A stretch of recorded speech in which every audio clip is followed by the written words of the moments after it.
Bismillahirrahmanirrahim. Oke teman-teman, di sini selamat datang. Sebelumnya saya mengucapkan selamat datang di channel kami dan terima kasih bagi Anda yang sudah mengeklik video kami. Oke, di sini kita akan mempelajari tentang rukun iman. Rukun iman itu ada 6. Yang pertama adalah percaya kepada Allah Subhanahu wa taala, yang kedua percaya kepada malaikat, yang ketiga percaya kepada kitab-kitab Allah, yang keempat percaya kepada nabi dan rasul, yang kelima percaya kepada hari kiamat, yang keenam adalah percaya kepada takdir, yaitu apa? Takdir, qada dan qadar.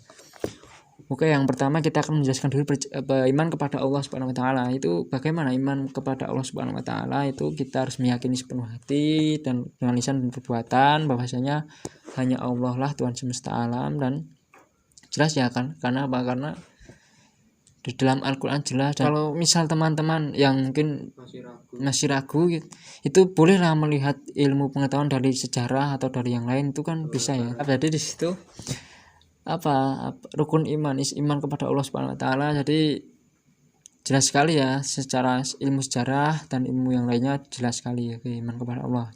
Teman-teman mungkin juga sudah paham apa yang maksud nomor rukun iman kepada Allah Subhanahu wa taala. Oke, yang kedua kita lanjut. Yang kedua adalah iman kepada malaikat Allah. Jadi kita harus percaya bahwasanya ada malaikat-malaikat Allah Subhanahu wa taala, di mana malaikat itu seperti udara ya, udara. Kenapa? Udara itu kan tidak bisa kita lihat ya, udara itu kan kita tidak bisa melihatnya, tapi kan kita meyakini bahwasanya udara itu ada. Jadi malaikat termasuk makhluk Allah yang lembut ya, yang halus seperti udara. Selayaknya udara itu kan tidak bisa kita lihat dengan kasat mata, namun bisa kita rasakan. Nah, malaikat kurang lebihnya seperti itulah malaikat Allah. Malaikat itu ada banyak ya, ada ratusan dan lain sebagainya. Oke, yang perlu kita pahami ada 10 malaikat, dan 10 malaikat itu ada tugasnya masing-masing. Mungkin malaikat yang pertama bisa malaikat Jibril, itu kan tugasnya menyampaikan wahyu. Kemudian malaikat Israel tugasnya mencabut nyawa. Terus malaikat Israfil meniup sangkakala. Atau bedanya Israel sama Israfil ya, kalau Israel itu mencabut nyawa, kemudian kalau Israfil itu meniup sangkakala. Kemudian yang keempat ada malaikat munkar, dan malaikat yang keenam ada malaikat nankir, yang kelima ya. Jadi 45 ada malaikat munkar dan nankir. Malaikat munkar dan nankir itu adalah penanya alam kubur ya, di penanya alam kubur. Kemudian 5 sisanya itu ada malaikat Ridwan. Kalau penjaga surga itu malaikat Ridwan. Kemudian yang menjaga neraka itu malaikat apa ayo? Malaikat Malik. Malaikat Malik adalah malaikat yang menjaga neraka. Jadi mungkin kita nanti akan bertemu dengan malaikat Malik ya. Na'udzubillah ya. Oke, lanjut. Tadi ada 7 malaikat ya. Sudah ya. Yang ke-6 dan ke-7 tadi ada Ridwan dan Malik. Malaikat Ridwan itu menjaga surga, malaikat Malik itu menjaga neraka. Kemudian 3 sisanya itu malaikat Raqib dan Atid. Nah, Raqib itu tugasnya untuk mencatat amal baik, kemudian Atid itu tugasnya untuk mencatat amal buruk. Biasanya kalau di guru-guru SD itu menjelaskan malaikat Raqib itu ada di sebelah kanan, tugasnya untuk mencatat amal baik. Kemudian malaikat Atid itu berada di sebelah kiri kita, tugasnya untuk mencatat amal buruk kita. Kemudian malaikat Mikael tugasnya apa? Tugasnya untuk membagi rezeki seperti hujan. Kemudian Kemudian giveaway juga. Giveaway. Jadi tugasnya untuk membagi rezeki. Oke, tadi kita harus beriman kepada malaikat. Ya, itu adalah macam-macam malaikat. Tapi intinya kembali lagi ke yang pembahasan awal tadi.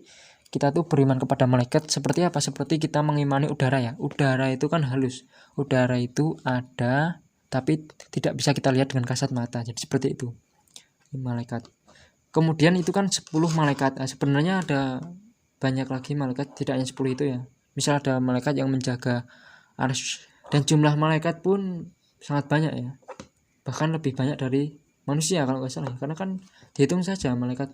Oke, kita lanjut ke rukun iman yang ketiga, yaitu percaya kepada kitab-kitab Allah Subhanahu wa taala. Jadi kitab-kitab Allah Subhanahu wa taala itu ada 4. Yang pertama itu turun pada Nabi Musa alaihissalam. Jadi turun kepada Nabi Musa yaitu kitab Taurat. Kemudian lanjut pada Nabi Daud alaihissalam itu kitab Zabur ya. Kemudian pada Nabi Isa alaihissalam kitab Injil. Kitab Injil ya. Oke, sekilas info ya, ini kitab Injil itu termasuk kalau di Nasrani itu perjanjian baru, kemudian kalau Taurat itu adalah perjanjian lama. Kita lanjut, tadi akan ada 4 kitab yang kita imani. Yang pertama itu adalah kitab Taurat yang turun kepada Nabi Musa alaihissalam, kemudian kitab Zabur yang turun kepada Nabi Daud, kemudian kitab Injil yang turun kepada Nabi Isa alaihissalam. Yang terakhir adalah kitab Al-Quran. Ini adalah kitab Al-Quran yang turun kepada junjungan kita, sang tokoh utama Nabiullah Nabi Muhammad Sallallahu Alaihi Wasallam. Oke, Al-Quran itu adalah penyempurna kitab-kitab sebelumnya. Jadi ketika Al-Quran sudah datang, maka aturan di kitab sebelumnya itu sudah tidak kita pakai lagi. Ya, seperti itulah. Kemudian itulah cara kita mengimani kitab-kitab Allah Subhanahu wa taala. Jadi ada 4 kitab. Jadi kita harus tetap beriman kepada 4 kitab itu, tapi ketika kita sudah ada Al-Quran ya. Jadi kita harus tetap mengimani 4 kitab itu, tapi Al-Quran harus sebagai pedoman utama, dan ketiga kitab sebelum Al-Quran itu sudah disempurnakan,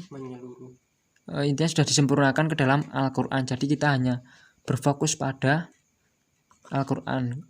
Rukun iman yang ketiga itu membahas tentang iman kepada kitab-kitab Allah, dan ada 4 kitab yang wajib imani. Kemudian cara mengimaninya bagi orang muslim, bagaimana caranya adalah kita untuk mengimani Al-Quran, kita harus tetap mengimani Al-Quran, dan untuk mengimani kitab-kitab sebelum Al-Quran itu bagaimana caranya adalah kita tetap mengimani, tapi itu sudah dipakai di zaman dahulu. Di zaman kita sekarang ini kita sudah memakai Al-Quran. Karena apa? Karena Al-Quran itu adalah penyempurnaan dari kitab-kitab sebelumnya. Jadi seperti itu ya. Nah, kalian sudah tahu jawaban.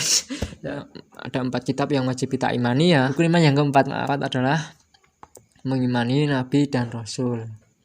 Nabi dan Rasul itu maksudnya apa? Jadi zaman dahulu sebelum Nabi Muhammad SAW itu terdapat banyak sekali Nabi dan Rasul. Namun yang wajib kita imani adalah 25 Nabi dan Rasul. Jadi yang 25 ini adalah termasuk Nabi dan termasuk Rasul. Ya, seperti itu. Jadi sebelumnya kita pahami dulu siapakah Nabi, siapakah Rasul ya. Oke. Di sini siapakah Nabi? Nabi adalah seorang yang mendapatkan wahyu, tapi wahyu tersebut tidak wajib untuk disampaikan ke umatnya. Kemudian Rasul adalah seorang yang mendapatkan wahyu, namun wahyu tersebut untuk menyebarkan wahyu yang telah diberikan kepada umatnya. Jadi perbedaannya pada Nabi dan Rasul adalah wajib untuk menyebarkan wahyu yang telah diberikannya. Oke, di sini kita wajib mengimani Rasul 25 ini. Kalau Rasul itu sudah termasuk Nabi ya. Karena apa? Karena sudah menerima wahyu. Seperti itu. Jadi intinya kita wajib mengimani Nabi dan Rasul itu ada 25.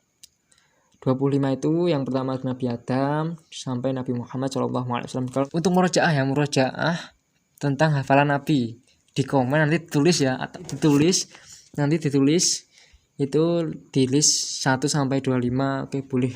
Terima kasih. Kami mengucapkan terima kasih pada Anda yang mau komen seperti itu. Itu sangat membantu sekali. Jadi oke, dari 25 nabi itu yang pertama adalah Nabi Adam alaihissalam yang merupakan manusia pertama, dan Nabi dan Rasul yang pertama jelas ya karena manusia pertama ya kan. Dan yang Nabi dan Rasul yang terakhir itu adalah Nabi Muhammad SAW. Kemudian setelah Nabi Muhammad SAW sudah tidak ada lagi Nabi dan Rasul. Tidak ada lagi Nabi ataupun Rasul. Itu sudah tidak ada lagi. Oke, jadi intinya mengimani Nabi dan Rasul adalah kita wajib mengimani Nabi dan Rasul. Percaya kepada Nabi dan Rasul, kita harus mengikuti ajaran-ajarannya. Tapi yang kita kan umat Nabi Muhammad SAW, jadi kita wajib untuk mengikuti Nabi Muhammad SAW. Yang kelima, seperti yang saya bilang tadi, yang rukun 5 ini adalah rukun 2, nomor 2 dari belakang ya. Jadi rukun iman yang kelima itu adalah percaya kepada hari kiamat. Jadi hari kiamat, bagaimana cara kita mempercayai hari kiamat? Oke, sebelumnya hari kiamat itu ada dua. Hari kiamat ada dua. Dan kiamat bukan hari kiamat, tapi kiamat itu ada dua. Kiamat besar dan kiamat kecil. Kalau bahasa Arabnya adalah kiamat kubro dan kiamat sughro. Kalau kiamat kubro itu adalah kiamat akhir seluruhnya, jadi alam semesta ini semuanya hancur. Kalau yang kiamat kecil atau kiamat sughro itu adalah kematian salah satu orang atau kematian beberapa orang, namun alam semesta belum hancur. Jadi seperti bencana, kemudian seperti kematian tetangga Anda atau kematian Anda sendiri. Nah, kematian saya sendiri juga. Jadi di situ termasuk adalah kiamat sughro. Kalau kiamat kubro apa? Kiamat kubro adalah kiamat yang kematian seluruh alam semesta, bahkan malaikat-malaikat pun ikut mati. Nah, di situ ketika terdapat jadi kiamat ya, intinya mati ya. Nah, mati atau kiamat, hari kiamat, kita beriman kepada hari kiamat itu pasti. Jadi setiap yang hidup itu pasti akan mati. Setiap yang hidup itu pasti akan mati. Jadi saya akan mati, Anda akan mati, semuanya akan mati. Pemilik YouTube ini akan mati, saya yakin, tidak mungkin.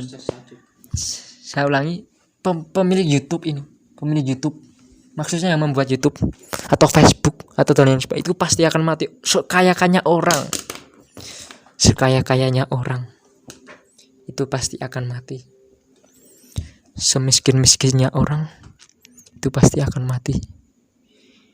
Sebanyak apapun masalah Anda, semelarat apapun Anda, seburuk apapun Anda, sebaik apapun Anda akan mati, saya akan mati. Jadi intinya apa? Mas yang kembali yang tadi, iman kepada hari kiamat itu yang kedua, ada dua ya. Iman kiamat kubro dan kiamat sughro. Jadi kiamat kubro adalah kiamat yang besar, yang mematikan seluruhnya, dan kiamat sughro adalah kiamat yang kecil, yang mematikan beberapa orang atau satu orang. Seperti itu. Dan kita semua pasti akan mati. Oke, kita lanjut ke iman yang terakhir. Nomor 1 dari belakang. Iman yang terakhir, iman yang keenam adalah iman kepada qada dan qadar, iman kepada takdir. Tapi saya mungkin menjelaskan beberapa saja. Qada itu adalah ketetapan. Kalau qadar itu intinya qada dan qadar itu sebuah takdir ya. Takdir itu apa? Takdir itu sesuatu yang sudah terjadi ataupun yang belum terjadi, itu adalah takdir. Hikmahnya apa kita mengimani qada dan qadar ini? Hikmahnya ketika kita mungkin dalam bahagia, misal kita waktu sekolah mendapatkan nilai 100, atau kita saat bekerja kita mendapatkan gaji yang sangat banyak dan lain sebagainya, yang intinya yang ketika kita mengalami keberuntungan yang positif itu kita mengimani bahwasanya itu semua adalah takdir. Jadi ketika kita mendapatkan hal tersebut, kita tetap rendah hati dan tetap dalam hal yang sewajarnya saja, bahagia sewajarnya, sedih sewajarnya. Oke, kemudian ketika kita mengalami hal yang sedih, seperti kita mendapatkan nilai jelek mungkin kalau sekolah, atau ketika kita misal tidak ada yang subscribe atau misal tidak ada yang menonton video YouTube kita, kalau kita YouTuber, atau misal tidak ada yang nge-like komen kita kalau kita biasanya komen. Oke, itu pembahasan tentang takdir tadi. Jadi ketika kita bahagia, itu bahagia yang sewajarnya karena semua itu adalah takdir, dan ketika kita sedih itu juga sedih sewajarnya karena semua itu adalah takdir. Kemudian ketika kita berusaha dalam melakukan satu hal apapun itu, tetap kita harus tetap berikhtiar dan bertawakal. Jangan sampai kemudian kita terus berpikiran kita berdiam diri saja lah, nggak usah ngapa-ngapain karena semua juga sudah takdir ya boleh seperti itu sebenarnya. Tapi kita harus tetap belajar, kemudian tetap berupaya, berikhtiar. Oke, mungkin itu sekian dari saya pembahasan tentang rukun iman dari 1 sampai 6 yang mungkin banyak salahnya. Kalau salah bolehlah dikomen, dibetulkan, karena komen Anda itu sangat membantu kami, dan mungkin video ini juga bisa digunakan sebagai dakwah, karena tadi saya juga mengutarakan bahwa Islam itu adalah agama yang paling benar, dan Islam adalah agama yang kalian tahu sendiri. Tapi kita sebagai warga Indonesia harus tetap bertoleransi. Karena apa? Karena toleransi itu termasuk ajaran dari Rasulullah SAW. kita tetap toleransi, tapi kita harus mengutarakan kebenaran. Kenapa kebenaran? Kita harus tetap yakin Islam itu adalah agama yang paling benar dan Islam adalah agama yang paling benar. Tapi kita harus tetap toleran. Oke, sekian dulu video kali ini. Kalau dirasa bermanfaat, silahkan like, komen, dan share. Kalau dirasa tidak bermanfaat, kami mengucapkan terima kasih sebanyak-banyaknya karena telah menonton video ini. Oke, sampai jumpa. Alhamdulillah. Sudah.